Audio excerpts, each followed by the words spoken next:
Let's bring in Steve Spurrier, South Carolina head coach. Where did you stand on this 10-second rule, Coach? Hey, Dan. Well, first of all, I didn't know anything about it until Hugh Freeze called me one day, and he said, "What do you think about this new rule?" I said, "What new rule?" So he explained to me that wow. I guess Nick Saban and Brett Bielema went to the Rules Committee and got them to propose it, up for discussion and this, that, and the other. And he asked me to maybe call the guy and say, no, I'm against this and so forth. So that's all I did. I actually left Troy a voicemail and just said, no, our rules are fine, and you don't have to have 80, 90 plays in a game. If the other offense can stay on the field and convert a bunch of third downs and even some fourth downs, then you can keep the up-tempo, the hurry-up, no-huddle offense on the bench over there. That's how you slow those guys down. Why was it proposed? I don't know. You'll have to ask those two coaches that thought it was something we needed in football. There's a feeling. I remember, Dan, a long time ago when I was coaching in the USFL, and George Allen was the Chicago Blitz head coach, and there was a game where we threw it about every down, 2 incomplete and hit, 2 incomplete and hit. And we ended up actually throwing 63 passes in a game. And we actually won it. Usually you lose when you throw too much, but we won it. And they asked George Allen about a guy, a team throwing 63 passes in one game. He said, football is supposed to be a game of 20 runs and 20 passes, 45 plays each. And so that was the old feeling a long time ago. Defensive coaches that are head coaches sort of like those kind of games, I think. But it's labeled the Saban Rule. Do you think is that fair? Do you agree with that? It should be called the Saban Rule or Saban Proposal? Well, he's the guy who went out there and got him to put it on the table for discussion. So I don't know what else you'd call it.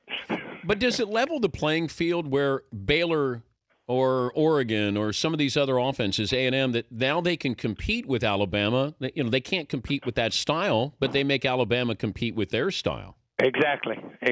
I agree. It gives the fast, up-tempo guys, if you can't get lined up on defense, we're going to snap it and take off. I like what Gary Patterson, the TCU coach, one time said about it. Gary, I believe, is the defensive coordinator. He's a head coach that actually coaches and runs the defense there at TCU. And he says, well, we use hurry-up, no-huddle defense. He said, I'm going to call a different front, a different coverage every play. And if they want to guess with us right away, then it'll be a guessing game. And if they want to come up there and, talk a little bit and then audible to a play, then we're going to audible with them. So he's not going to just stand there and let them hurry up on him. He's going to hurry up on the offense. So I like that attitude. And you would think, almost all the defensive coaches would try to do that. That's what we try to do here also. He's Steve Spurrier, South Carolina head coach, joining us, Dan Patrick Show. Who's more of a sure thing? Jadeveon, Clowney, or Johnny Manziel? Oh, I'll let those pros make that decision. But Jadeveon is a talent. We all know that. He can't be blocked one-on-one. And this year, after all the hype, he got last summer, Dan, every team had at least 2 guys waiting on him every play. And we'd try to move him one side to the other, but they'd have a guy in the backfield, and he would just go across and find Jadeveon wherever he lined up. And it opened it up for some of our other guys. So Kelsey Quarles had a big year. Our defensive tackle actually led our team in sacks. But Jadeveon he's a force, and he's hard to block. He chases guys down.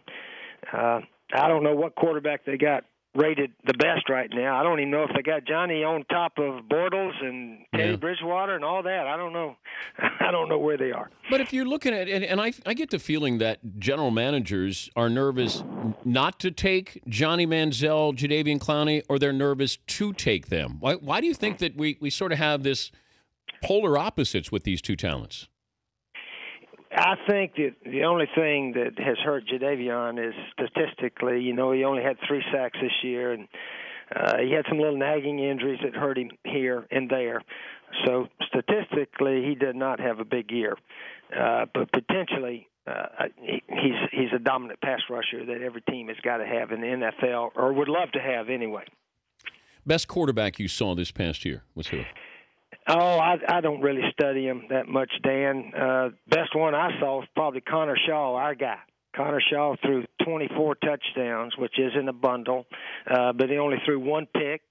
He ran for, I think, about 500 or 600 yards. I know he's the leading rusher for a quarterback in school history here. He's the winningest quarterback, and he only played 2.5 years. Got 27 wins in 2.5 years, which is the most in any quarterback in school history. So I got to vote for my man, Connor Shaw.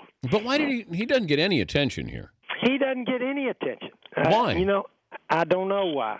He hasn't had a game where he threw 6 touchdown passes or, had any run all over the field type plays. When he runs, he usually runs forward, or he runs and gets out of bounds and protects himself the best he can. But I guess because we've sort of spread it around, Bruce Ellington, Mike Davis had over 1,000 yards rushing for us, and we spread around our offense and so forth. So maybe that was part of the reason. But you look at these quarterbacks and how they translate into success in the NFL, and that's the hard part because it's an inexact science. Mm-hmm. If you were drafting, what's the one thing you got to know from that quarterback if he's going to be your starting QB? Dan, I would imagine all the NFL teams would the ideal player would be Andrew Luck. Smart, no issues whatsoever.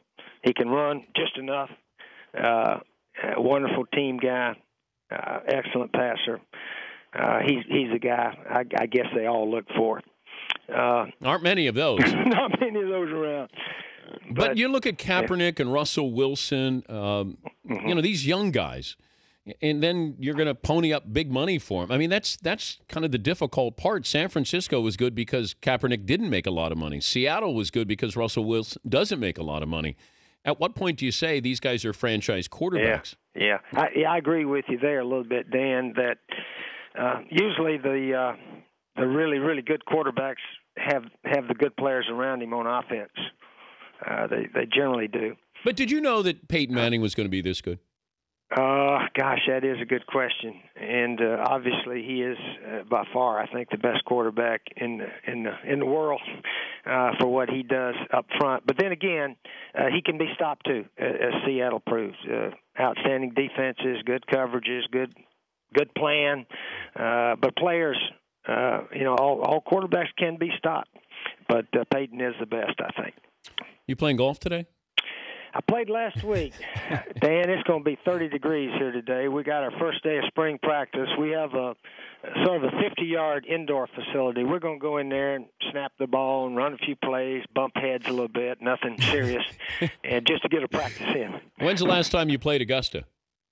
I play Augusta twice a year. You come in and play that day, spend the night there, have dinner. Put on your coat and tie, go to dinner, and then play the next day and go home.